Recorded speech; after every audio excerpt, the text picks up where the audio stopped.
America Israel विरुद्ध Iran युद्धामुळे सध्या जग अस्थिर पाहायला मिळते। अभ्यासकांकडून तिसऱ्या महायुद्धाचे संकेत दिले जातात।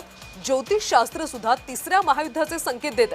आदिनाथ संप्रदायाचे पीठाधीश्वर कलकीराम महाराजांनी ज्योतिषशास्त्राप्रमाणे पुढचे काही वर्ष जगात अस्थिरता कायम राहील असे संकेत दिले। दरम्यान या सगळ्या मुद्द्यावर कलकीराम महाराजांच्याशी बातचीत करून अधिक माहिती जाणून घेतली आमचे नाशिकचे प्रतिनिधी पाहू। काही दिवसांपासून अमेरिका विरुद्ध एकूणच इराण अशा पद्धतीचा संघर्ष निर्माण झालेला होता। पण कालपासून प्रत्यक्षपणे जे युद्धाला सुरुवात झालेली आहे, अमेरिका इस्रायल विरुद्ध जे इराण अशा पद्धतीचं हे संघर्ष निर्माण झाल्यानंतर संपूर्ण जगामध्ये अस्थिरता निर्माण झालेली आहे।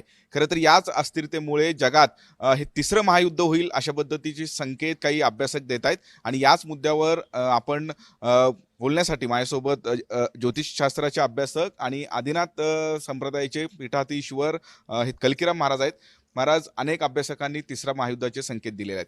नेमकं ज्योतिषशास्त्र काय सांगते, तिसरा महायुद्ध हे जे होईल की नाही, आणि जर झालं तर किती विध्वंस जे होऊ शकतो? ज्योतिषशास्त्राप्रमाणे जसं आम्ही सगळ्यात पहिले रशिया आणि युक्रेनची जी कुंडली बघितली होती 2025 मध्ये, तर त्या कुंडलीच्या अनुषंगाने तर त्यावेळेस पण असा अनुमान होतं की ह्या दोन देशांमध्ये संघर्ष पेटेल आणि त्या संघर्षाचा परिणाम हळूहळू वाढत जाऊन जसं आता अमेरिका आणि इस्रायलने मिळून हा इराणवर हल्ला केलेला आहे, तर ह्या देशांच्या पण कुंडलीप्रमाणे तर येणारा जो काळ आहे हा संपूर्ण विश्वासाठी एक संघर्षमय काळ राहणार आहे ज्योतिषशास्त्राप्रमाणे।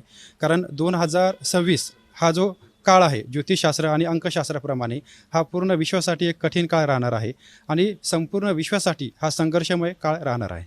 पद्धतीचं संकेत जे आहे ते कलकी महाराज यांनी हे व्यक्त केलेलं आहे। त्यामुळे आता या सगळ्या या संपूर्ण परिस्थितीमध्ये आगामी काळात काय काय एकूणच घडामोडी घडतात हे बघणं महत्त्वाचं असणार आहे।